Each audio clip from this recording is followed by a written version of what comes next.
Okay, so it's Matthew 14:22 and 36. So as we were reading the story, we seen that like Jesus told the disciples to go somewhere else. We see that after they fed the 5,000 that he said, okay, get in the boat and go to a far off land. So what happens when you have gave to everybody and you fed them spiritually and you've exhausted all of your energy and you gave the encouragement and you prayed the prayers and you gave the word and you made the sacrifice? You know, what happens when you do all of that and then Jesus sends you on your way? You know, like he sends you on your way as if nothing just happened, like as if you just didn't see this miracle happen in front of you. And he sends you somewhere far away from the place that he kept you near him. You felt close to him. You felt near him, but he tells you to go away and he sends you to a foreign place. Like, what happened to the recap? I thought we just seen this miracle happen. Was we gonna talk about what just happened? Are we gonna celebrate? What is it, Jesus? Like, what's going on? I thought we was about to have a nightcap, you know? Like, what happened? Why do I have to leave you? Is there something that I did wrong? You know, like what happens when you did something so good that would maybe make you say, oh, this causes for a time of celebration. Like to be able to see Jesus do the miracle right in front of you and be the one he chooses to do the miracle in front of you, or be the one he chooses to do the miracle through even, wouldn't that cause for some sort of celebration? Like all I can think of for me was like, this is supposed to be a celebration. We're supposed to talk about it afterwards. Why do I need to leave? So the real story is, since it didn't happen like that, the real story is we did all of this good and now we get sent away to get set up for what looks like trouble. Like the I can't win for lose kind of trouble. Like I just did a good thing, and as soon as I don't feel him, like I'm in his presence, like something is about to go wrong. I didn't pray, clearly something is about to go wrong. Like I didn't worship you, something is about to go wrong. I didn't read my word, something is about to go wrong. Like I can't do anything right kind of trouble.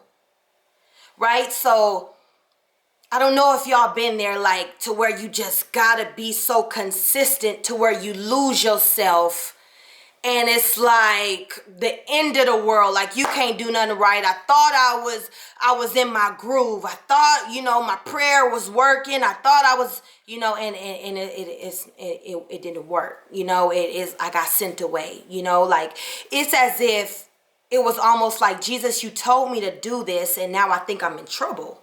You know, like you told me to go. You go study for the messages. You told me to give the messages after I study for them and pray for the women. And you let me see the miracle of healing on a Saturday night. And it's like, you told me to go. And why do I feel like you're sending me away after all of the good things that happened? Like it can make me feel as if I did something wrong. Are you not proud of me? Like, is it because of the works? Like, are you sending me away because I needed to be corrected? Like, I'm at a place of confusion. And in your word, it say that you're not the author of confusion. So clearly this is a setup. Right? So I can't help but notice in the text that when he's talking, it's like when you feel like you're in trouble, Jesus is praying on your behalf. Because scripture tells me that Jesus told them to go, and when he went up in the hills to pray by himself, it said meanwhile. And meanwhile means that at the same time. So meanwhile, Jesus is praying on your behalf. And when you feel like he stepped away from you, you better believe that you are still in his presence. And then when you feel like you're in trouble and when storms are coming your way and you get set up to fight a heavy wave and you get set up to face another battle you think that you can't face, you better believe that the Jesus that you serve, the Jesus who calls you his friend, is praying on your behalf.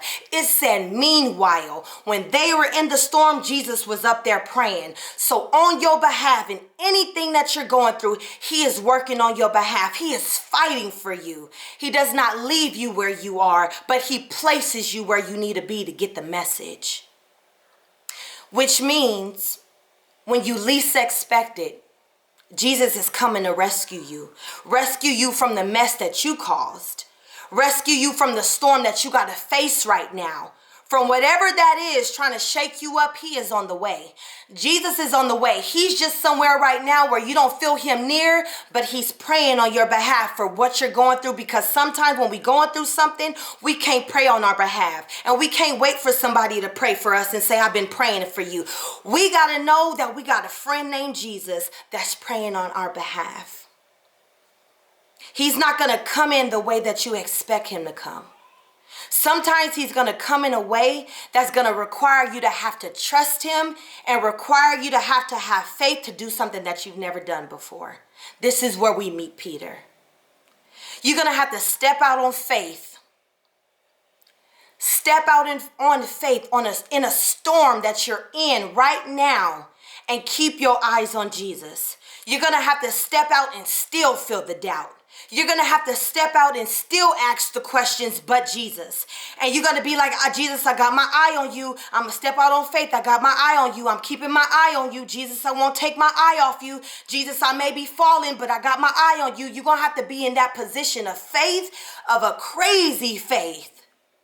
You're going to have to step out in crazy faith, because it was crazy for Peter to even do. It's a storm happening. What makes you think I'm about to walk on this water and drown? What makes you think like we need this boat? I need what I'm comfortable in. So that's going to require me to have some crazy faith, to step outside of the boat in the middle of the sea. In the middle of his storm, it was crazy. In the middle of your depression, it's crazy. And in the middle of what you're facing right now, it's going to be crazy for you to step out on faith. And they going to look at you crazy. And they going to call you crazy. But when they see crazy, Jesus sees faith. All he sees is faith. All he knows is you got a little bit of faith. It may not be what you want. And it may not be what you expect it to be, but you got a little bit of faith. And a little bit of faith is what I can use, because I distributed it, faith of a mustard seed inside of you. And you make that grow. I keep distributing as I give you quizzes and I give you tests. You see that you thought that you've been set up to go away far from me, but you've been set up because I called you into a position to have faith in this season. I need you to have faith. It may look like a ghost to the disciples behind you, but it's not a ghost. It's not meant to tear you down. It's meant for your good. This is a position to where I have called you to have faith. I need your faith to grow right now. I don't need your faith to diminish. So I'm not bringing up a ghost of your past, and I'm not bringing up something that you thought was dead that ain't gonna never come up again. I'm calling you to have faith right now in the midst of your storm, in the midst of your depression, in the midst of your hurt, in the midst of your pain, in the midst of your happiness. I'm causing you to have faith right now. I'm causing you to have faith. It's gonna be crazy to step out on faith. What they see is crazy, Jesus sees as faith. And you might have to say, Jesus, is this you? Send me confirmation. You might have to say, Jesus, is this you? Send the word. Jesus, is this you? Send the prophet. Jesus, is this you? Call me to where you are so you can show me where I lack in my faith. He's only showing you where you lack in your faith when he's calling you to have storms and winds blowing crazy and things that it look like you can't face, like a Goliath, like we talked about last week. It's only what it appears to be. It appears to be a ghost, but it's Jesus. It appears to be something that's going to harm you, but it's Jesus. It appears to be something that it's not, because it's Jesus. You got to call out to Jesus. You got to start to call out to Jesus in the midst of your storm. You got to start to call out to him when it don't look like what you thought it was going to be. You got to call out to him when you put yourself in a position to be hurt. Because sometimes we put our own self in a position to be hurt. We put our own self in depression. We put our own self in pain. But sometimes we got to call out to Jesus and be like, Jesus, I know this is my storm that I caused myself, but I need to call out to you because I need some more faith. And I'm looking for faith. And I'm in my boat searching for faith. Whatever it may be, you got to start to call out so Jesus can show you where you lack in your faith. We lack somewhere. We lack somewhere. Because even in our fear, there can be voices that's telling us to do things that ain't Jesus telling us to do them. So you better make sure, if you not sure, that he's the one telling you to step out on faith. Come to me. Come to me. You better make sure it ain't that demon. You better make sure it ain't that spirit. You better make sure it's the Holy Spirit telling you to come. Because if it's not, you're going to start to step in things that you cause. God didn't tell you to move. He said, be still and know that I am God. So you better know that you are God. I mean, you better know that he is God. You better know without a shadow of a doubt that if he told you to move, you better get to moving. If he didn't tell you to move, you better get to staying. Like, you need to do what he tells you to do when he asks you to do them, or you gonna miss the miracle. The miracle is this faith that is about to grow from a mustard seed to a big old tree plant. Like, it's going to grow, but you got to let it grow. You got to do what requires of it to make it grow. And that's going to be in some storms that you think is meant to harm you, but it's really meant to grow your faith, because God is taking you somewhere where you don't even think he can take you. Somewhere you ain't never been before. Jesus is taking you. So if you're not sure, make sure you are sure. Stay in your storm until you have asked all questions that you needed to make sure is Jesus telling you to come. If that means you got to pray a little bit more and not overwork, make sure you don't overwork, because he'll put you at a standstill. But if you got to pray a little bit more to make sure it's him, pray a little bit more to make sure it's him. If you got to hear another message to make sure it's him, you better get to hearing another message to make sure it's him. If you got to call somebody to make sure this is right, you better get to calling somebody. Then you can take your leap of faith and keep your eyes on Jesus. Don't worry about what's coming your way like Peter did. Don't worry about what you're facing right now. Once you know and you are sure that it's Jesus telling you to come, you better get to coming. And even as Peter was walking on water, he was still in the storm. Even as he was having faith, he was still in the storm. So even in your storm, it's going to require you to have faith all the way through it. It's not going to require you to have half faith. It's not going to require you to have lazy faith. You must have crazy faith and keep your eyes on what Jesus told you to do. So whatever that looks like, because it's going to be things trying to pull you down in your storm. When you start to have faith, there's going to be things pulling you back. There's going to be things keeping you from Jesus. There's going to be things keeping you from keeping your eyes on Jesus. But you got to have crazy faith and do what Jesus told you to do. You got to. It's very important that you do, or you will fall.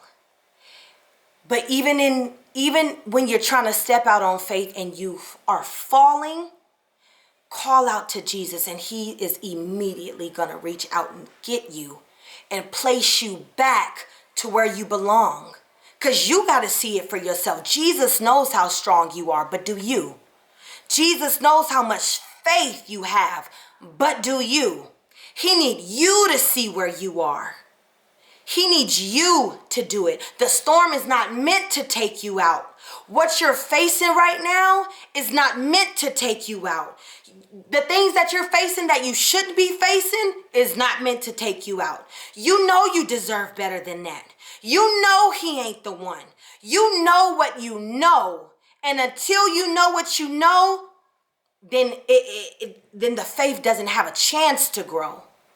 You need faith to step out and do what God has told you to do. You have to have faith because your faith is being tested.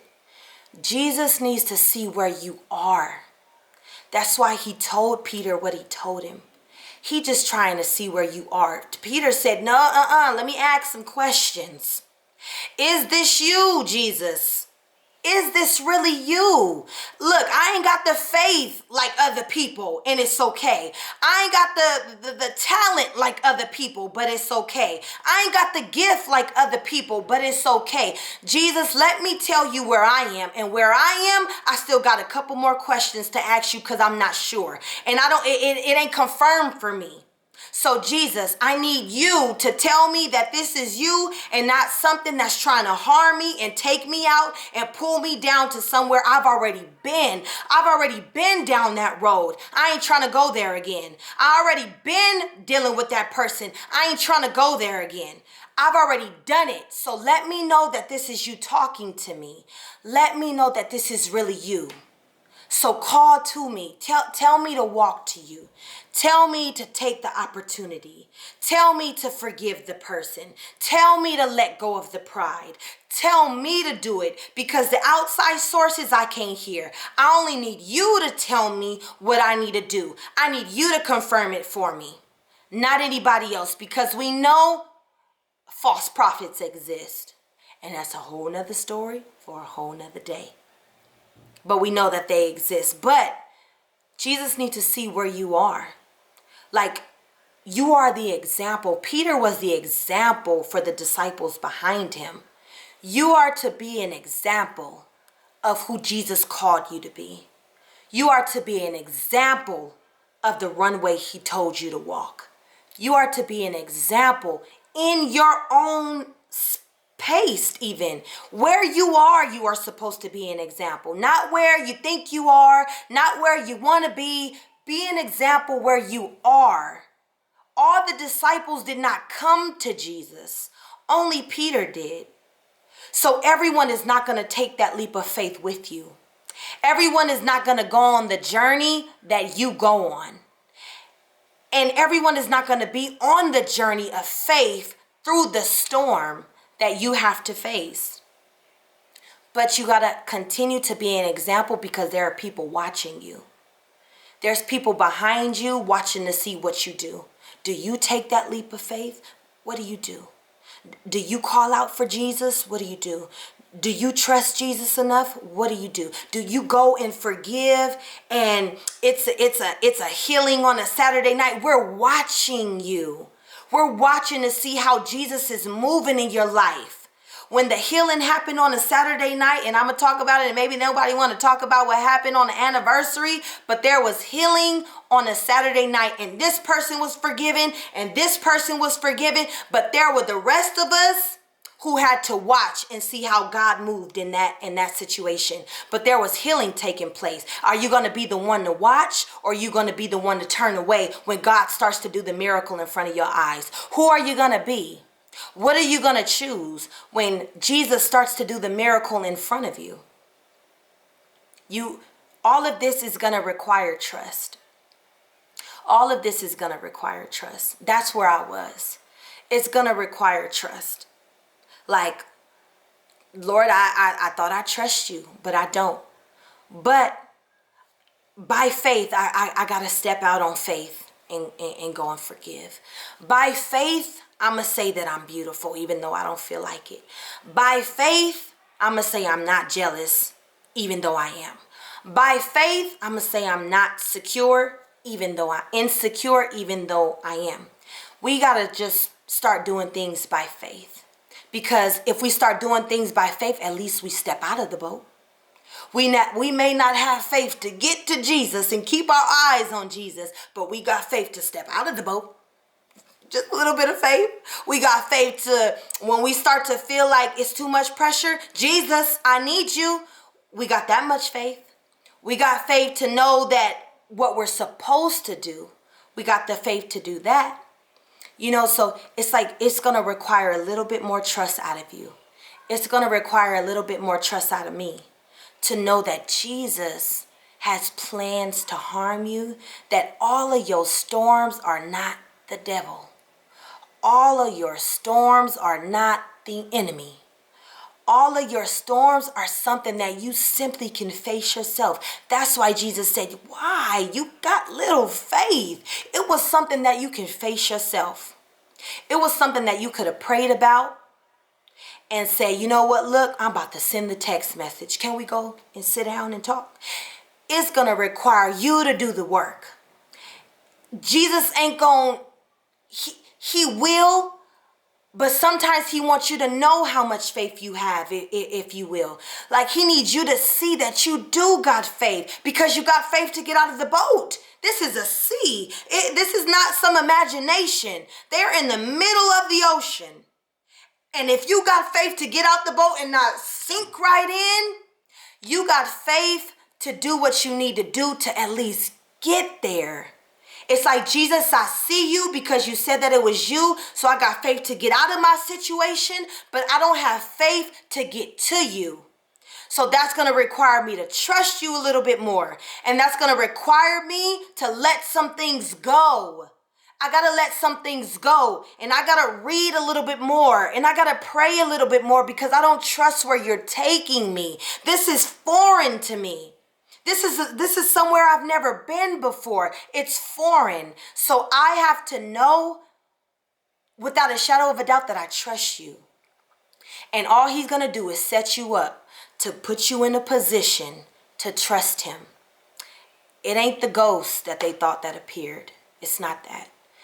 He needs to set you up to trust him. He wants you to trust him. That's what he's requiring of you. He's not trying to make you feel bad. He's not trying to make you think about what happened in the past. He's just trying to say, look, you got faith, but you need a little bit more. You got faith, but not in this area. You got faith, but not enough to leave the relationship. You got faith even to know that what you're doing is wrong. You got faith to stay in it and think that it's going to be okay. But you don't have faith to leave and let me be God and let me work. Let me work out your situation. Let me work out the kinks. Let me work out the things that you don't have enough faith to handle. So some of us, all we can do is step out of the boat. All we can do is say, by faith, Lord, you need me to trust you and I don't trust you. So I'm just going to say I trust you by faith. Some of us, that's all we have. And some of us, we got a little bit more. But just be honest about where you are. Because where you are is the place where he can do the miracle, if you will. Where you are is the place that he can let people see the example of your transformation. Things don't happen overnight. People have to see your transformation. It's not going to happen immediately. Those same people, I think one of my aunties told me that, I knew who you used to be back then. I used to roll with you. I knew who you used to be. But he going to sit you front and center so you can see that person's transformation. They have to see your transformation, that they need to know that you're for real about God.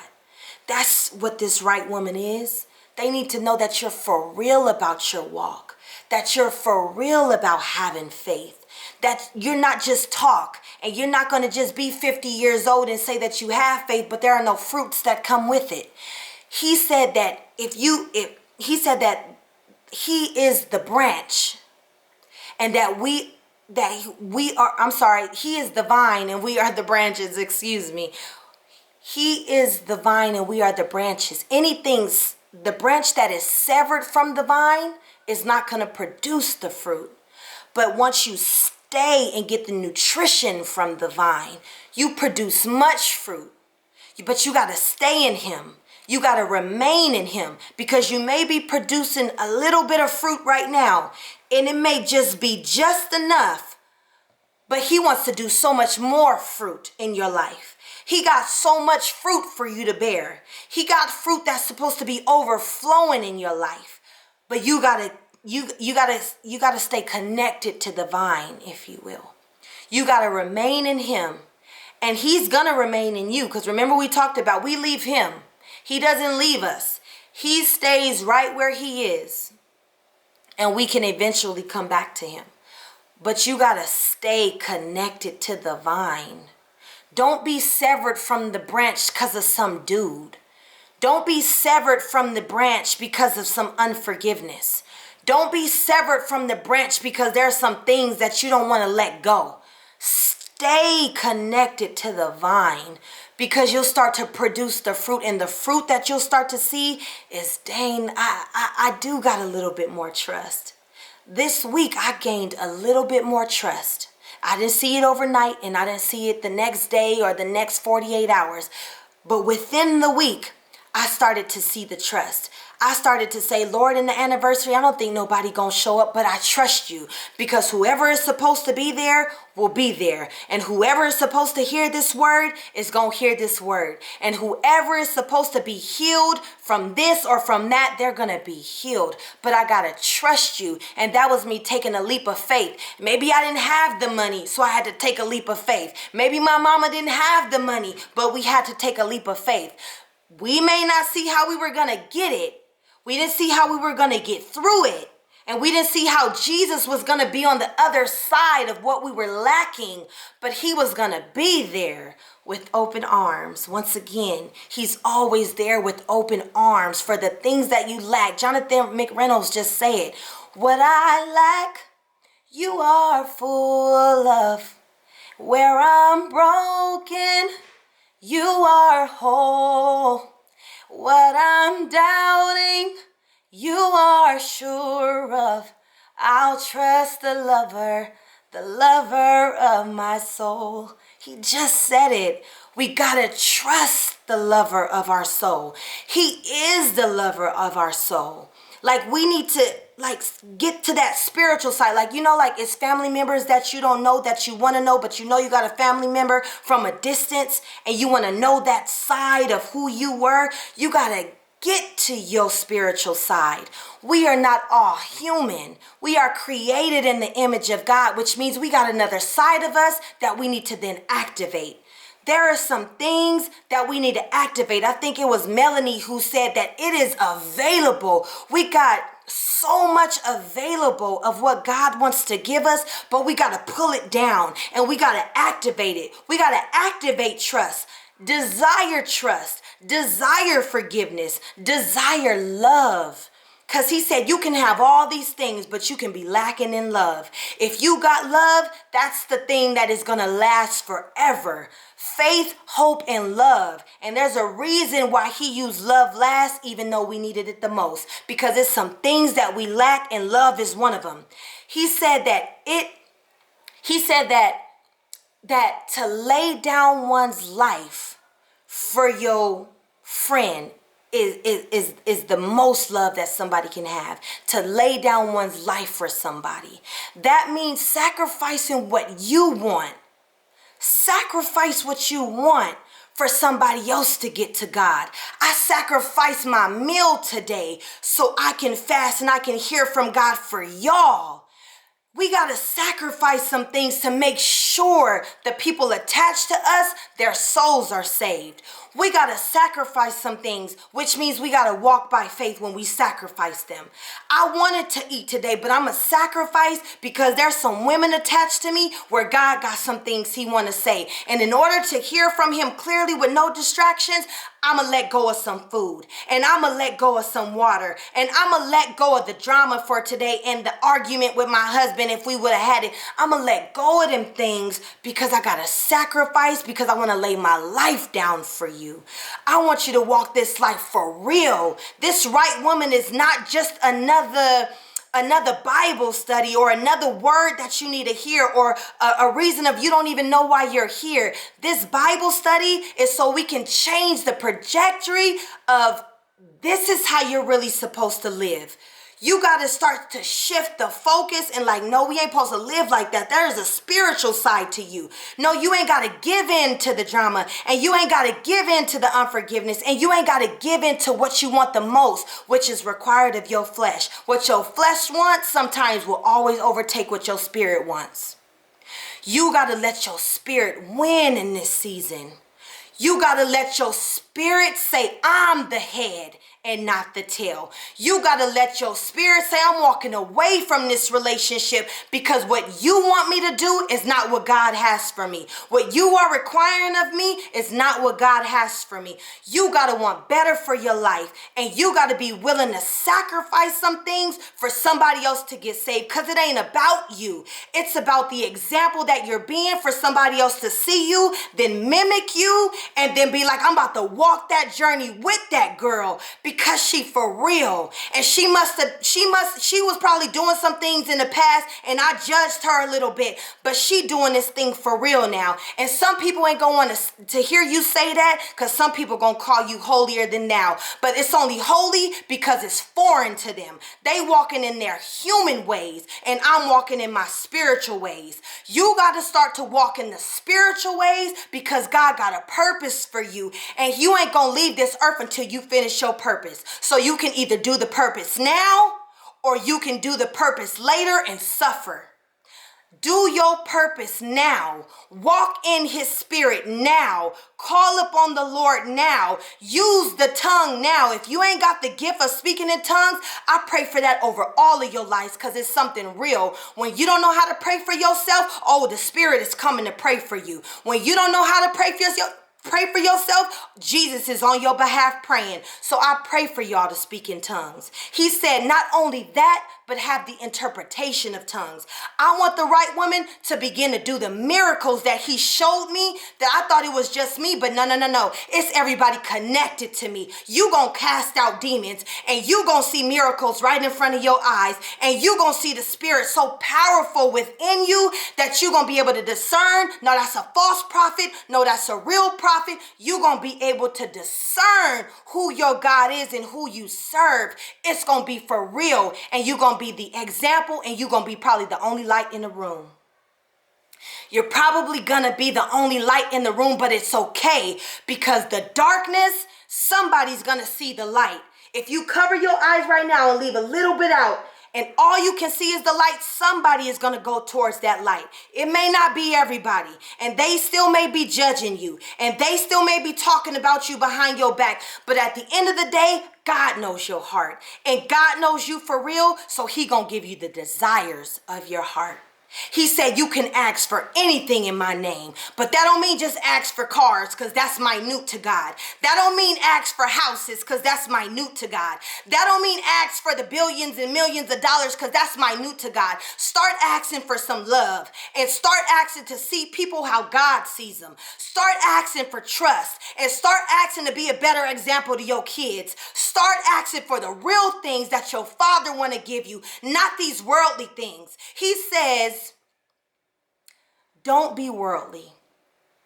To not, oh, somebody help me. To not follow the customs of this world. Thank you, God. Don't follow the customs of what you know. Don't follow what you think is true. It's not true. You are set apart. That's why you can see certain things that don't look holy to you. That's why you can see certain things that's like, oh, that draws me away from a person. Not because you're better than the person, but because you're set apart as holy, and because you are called, and because you are chosen, and because you know who your Father is.